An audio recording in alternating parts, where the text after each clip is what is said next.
ఎలా చూడాలి ఏమండి మీదే అంటారా ఫోటో పడుతుందా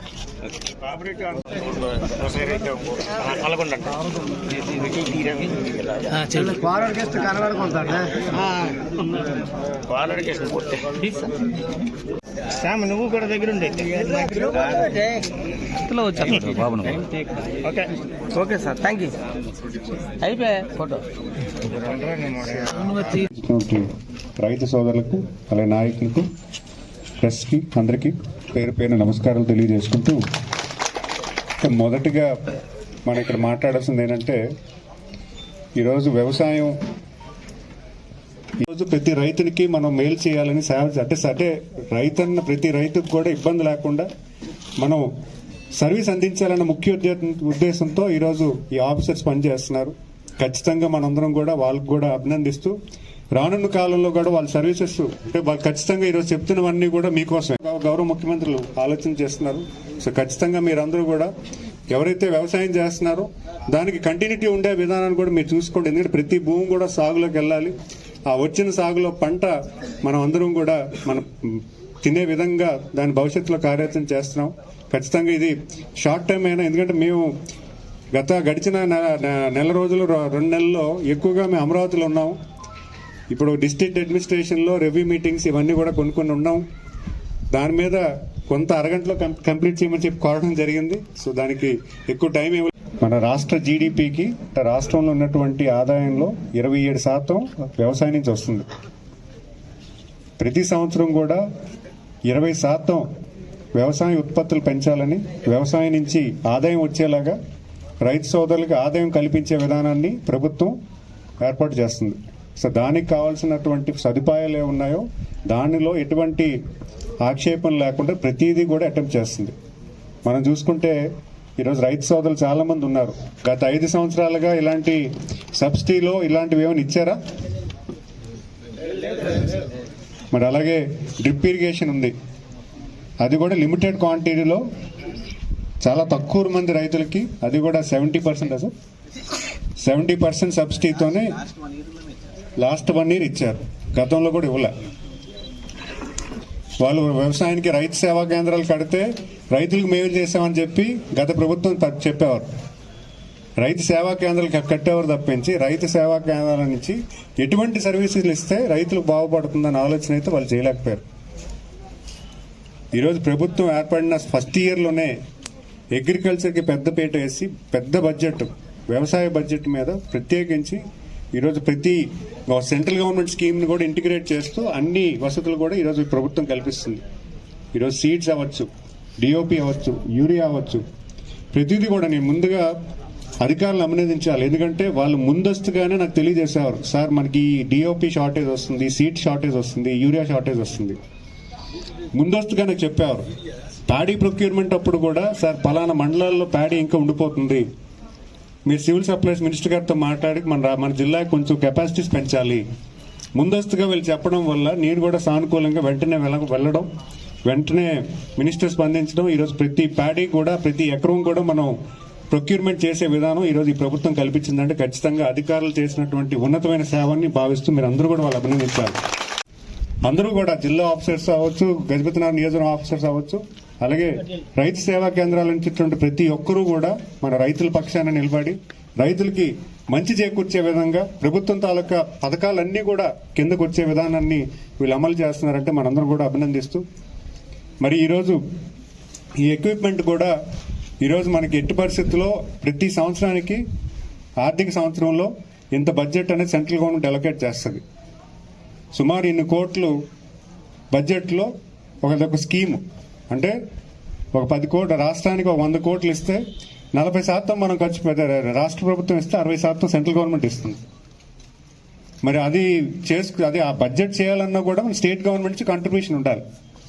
స్టేట్ గవర్నమెంట్ కాంట్రిబ్యూషన్ ఉంటేనే సెంట్రల్ గవర్నమెంట్ నుంచి మనం ఏదైనా పరికరాలు తెచ్చుకోవడానికి అవకాశం ఉంటుంది. సుమారు 93 స్కీమ్స్ని లాస్ట్ గవర్నమెంట్ ఇగ్నోర్ చేసింది. అందులో ఇదొక స్కీమ్.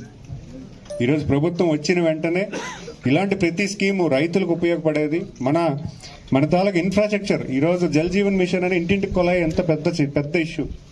ఈరోజు గ్రామాల్లో చూస్తే ఎక్కడికి వెళ్ళిన మహిళలు అందరూ కూడా బాబు మాకు తాగునీళ్ళు లేదు, ఇబ్బంది పడుతున్నా అంటారు. గత పాలకులు అంటే పాలకులు దాన్ని పట్టించుకోకపోవడం వల్లే అది జరిగింది. మన రాష్ట్రానికి సుమారు 30,000 కోట్ల రూపాయలు మనకి శాంక్షన్ ఉండింది. కేవలం 3,000 కోట్ల రూపాయలు మాత్రమే గత పాలకులు దాని వినియోగంలో తెచ్చారు. అంటే జల్ జీవన్ అంటే డ్రింకింగ్ వాటర్ ఎంత అవసరం ప్రతి ఇంటికి కూడా, అలాంటి స్కీమ్స్ని కూడా వాళ్ళు నెగ్లెక్ట్ చేసి పరిపాలన అంతా కూడా నిర్వీర్యం చేశారు.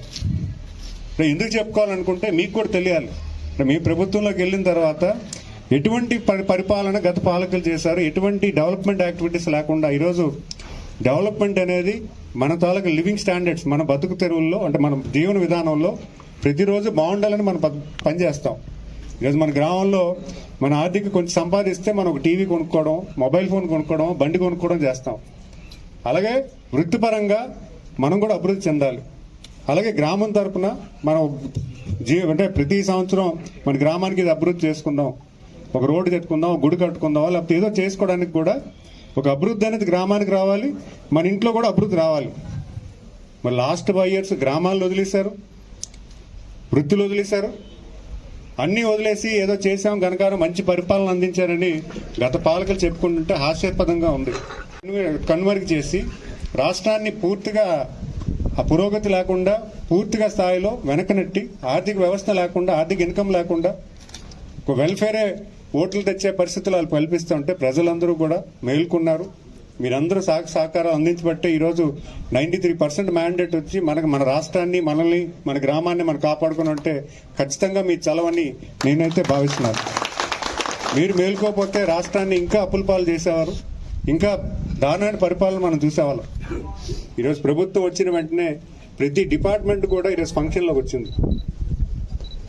ఈరోజు మనం చూసుకుంటే మేము ఉన్నాం, మాకు ఎక్కడా ఖాళీ ఉంచట్లేదు. ఈ మీటింగ్లని, ఆ మీటింగ్లని, ఆ ప్లేస్కి వెళ్ళమని, ఈ ప్లేస్కి వెళ్ళమని మాకు గైడెన్స్ వస్తుంది. చేస్తూ మళ్ళీ జిల్లాలో ఉన్న ప్రతి యాక్టివిటీ మేము పార్టిసిపేట్ చేయాలి.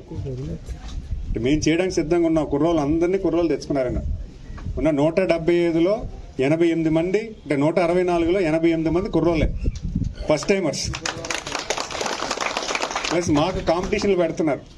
ఏ కాన్స్టిట్యున్సీలో విజన్ డాక్యుమెంట్ తీసుకుంటున్నారు. విజన్ డాక్యుమెంట్ అనగానే మన నియోజకవర్గం ఉన్న పరిస్థితి ఏంటి, వాస్తవాలు ఏంటి, సంవత్సరం పోయాక నువ్వు ఏ రకంగా అభివృద్ధి చేస్తావు, ప్రభుత్వం నేనిచ్చిన సహకారం కాకుండా నీకు నువ్వుగా కొత్త ఐడియాస్ తీసుకొచ్చి గ్రామాలు అభివృద్ధి చెందాలి, నియోజకవర్గం అభివృద్ధి చెందాలని కొత్త ఆలోచనలు నీ సైడ్ నుంచి కూడా రావాలి. అధికారులతో కూర్చోబెట్టుకుని ఎలా చేస్తారనే దాని మీద కూడా మమ్మల్ని పనిచేయమని చెప్తున్నారు. మమ్మల్ని కాదు, ప్రతి ఎమ్మెల్యేని కూడా.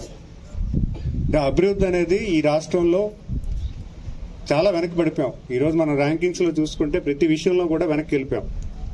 అంటే దేశ ర్యాంకింగ్స్లో అగ్రికల్చర్కి ఒక ర్యాంకింగ్ ఉంటుంది, ప్రతి డిపార్ట్మెంట్ కూడా ర్యాంకింగ్ ఉంటుంది. అలాంటి ర్యాంకింగ్స్లో మనం వెనక్కి వెళ్ళిపోయాం. ఈరోజు అగ్రికల్చర్కి పెద్దపీట వేస్తూ మనం చూసాం. లాస్ట్ 10 నెలల్లో మీరందరూ సభాష్ అనిపించే విధంగా వరి పంట మనం ప్రొక్యూర్ చేసామా లేదా? డబ్బులు 48 గంటలు అన్నాము, 2 గంటల్లో కూడా డబ్బులు వచ్చిన పరిస్థితి కూడా ప్రభుత్వం కల్పించింది. సో ఖచ్చితంగా గౌరవ ముఖ్యమంత్రి వారు వ్యవసాయాన్ని బాగా ప్రోత్సహిస్తున్నారు. ఖచ్చితంగా ఇన్సూరెన్స్ స్కీమ్స్ని కూడా బాగా అడాప్ట్ చేస్తాము. ఇన్సూరెన్స్ ఎందుకంటే పంట నష్టం వస్తే వెంటనే దానికి ఒక బ్యాకప్ కింద మీకు పూర్తిగా నష్టపోకుండా ఏదైనా పరిహారం వచ్చేలాగా దాన్ని కూడా లైన్ చేస్తున్నారు. గతంలో మ్యాంగోస్ కూడా మనం ఇన్సూరెన్స్ పెట్టాం, కానీ చాలా మంది రైతులు తీసుకోలేదు. రైతులు చాలా మంది కూడా మోటివేట్ అవ్వాలి. ఎందుకంటే 500 రూపీస్ మీరు ఎకరానికి కట్టుకోగలిగితే అదొక ఇన్సూరెన్స్ కింద ఉండేది. ఈరోజు కొంతమంది బాగానే పంట వస్తుంది, కానీ కొంతమంది పంట రావట్లేదు. సో ఇలాంటివి కాకుండా రేపు భవిష్యత్ కాలంలో కూడా మన జిల్లాల నుంచి వచ్చినట్టు ఉత్పత్తిని మంచి రేటు వచ్చే విధానాన్ని కూడా ప్రభుత్వం ఆలోచన చేస్తుంది. ఖచ్చితంగా వ్యవసాయం పట్ల ప్రభుత్వం వచ్చే ఒక సదుద్దేశంతో ప్రతి పంటను కూడా కొనుక్కునే విధానం తీసుకొచ్చి ఫార్వర్డ్ అంటే బయ్యర్కి డైరెక్ట్గా కనెక్ట్ చేసి ఎక్కువ మేలు రైతు కల్పించే విధానాన్ని కూడా భవిష్యత్ కాలంలో చూస్తున్నాం. ఎందుకంటే అవన్నీ మేము వింటున్నాం. గౌరవ ముఖ్యమంత్రి వాళ్ళు చెప్తుంటే మేము అన్నీ వింటున్నాం. ఆయన చెప్పే దాంట్లో చాలా పెద్ద సబ్జెక్టు, కానీ అది అవుతుందా లేదంటే ఖచ్చితంగా అవుతుంది. కానీ దాని బోల్డ్ అంతా సపోర్ట్ మనకు ఆఫీసర్స్ చేయాలి. దాన్ని గ్రౌండ్ చేయడానికి కూడా కొంత వ్యవధి కావాలి. ఖచ్చితంగా భవిష్యత్తులో ఎందుకంటే ఈరోజు పోలవరం ఉత్తరాంధ్ర సుజల సంవత్సరాన్ని తీసుకొస్తున్నారు.